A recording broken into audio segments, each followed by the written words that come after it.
Praise the Lord. I greet you all in Jesus' mighty name and welcome back to the Spirit Life. And this is a wonderful journey that we are with the living Word of God. So expect a great miracle in your life that God may do something which the man cannot do. Okay?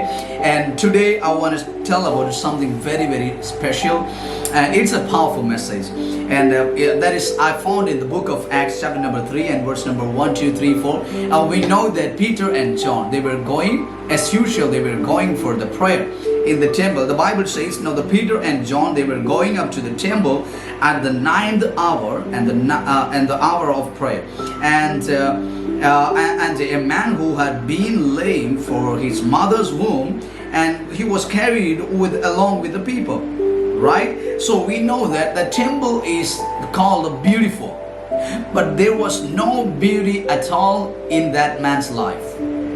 40 years he is a layman, comes out of his mother's womb, and he's being lame, and he cannot walk, and he cannot do anything, and he cannot do anything as usual the people do. But the Bible says Peter and John, and they were walking, and they were going for the prayer. They were filled with the Holy Spirit, who they are.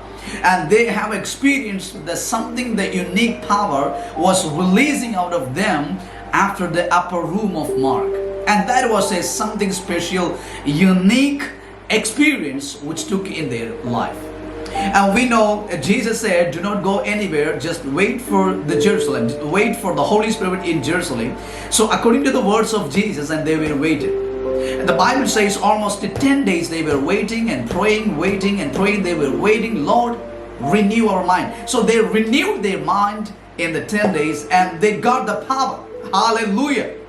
So with this power, they're going for the prayer. You know, when the prayer comes, when the anointing comes, and you will get a certain attitude, you will get certain nature. The prayer life, there are many people, you know, they don't pray. They don't sit and pray. Like they don't intercede for the people. They just take it everything lightly. No. We need to pray. We need to pray. We need to read the scripture. We need to pray. We need to read the scripture. I know many people, they are reading the scripture, they are praying, they are reading the scripture, they are praying. Last time I met a man in United States of America, and he was telling, Pastor, I fasted for more than 5 times 40 days. Wow, that's amazing. 5 times 40 days. Thank you, Holy Spirit of God. That's really changed my mind, because there are very, very few people in that atmosphere, in that culture of the kingdom of God they live. Right. So here the Peter and John, they were going for the prayer. They got something from the upper room of Mark. They got the anointing of God. They got the power of God.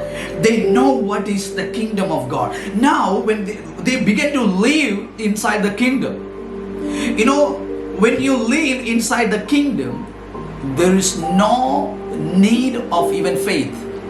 That's why Apostle Paul says in the book of Romans chapter number 8 and verse number 28 says that we know that everything works together for good, those who love God. Amen. See, we know it then. What does it mean? We know it. Knowing means I'm already living in that. I'm not just believing. I know means what? I can experience, I can taste it. So which means Apostle Paul is literally, he was living in the kingdom, inside the kingdom. He got inside the kingdom. And his mind got inside the kingdom. There are many people, they are living with their bodies. Body is outside, but the mind is in the kingdom. No, sometimes their mind is in the world, but they seems like in the kingdom. Hallelujah. You know, that's the reason they cannot live according to the word of God. Why? Because their mind is not yet in the kingdom. They preach, they teach about the kingdom, but their mind is not inside the kingdom. Every time that we have to look and see and talk, and what is our perspective? What is the intention of your heart? That is your attitude. That is your character. Hallelujah. See, Peter and John, they were always thinking about the kingdom of God. They were aware about the kingdom of God. Wherever they go, even in the temple. Even in the public place, even in the wherever they goes, in the synagogue, and they were aware about the kingdom of God inside of their life, inside of them, inside of their spirit. Now the Bible says when he saw Peter and John and about to go into the temple, and he began to ask him to receive alms.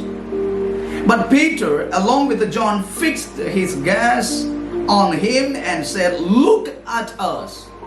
They were just looking unto him. Just, and the Bible says, this man was thinking that he will give something. But Peter said, "We don't have silver and gold, but I'm giving what we have." We are giving what we have. Hallelujah. That's the message today. What do you have? What do you have? You cannot give others what you don't have.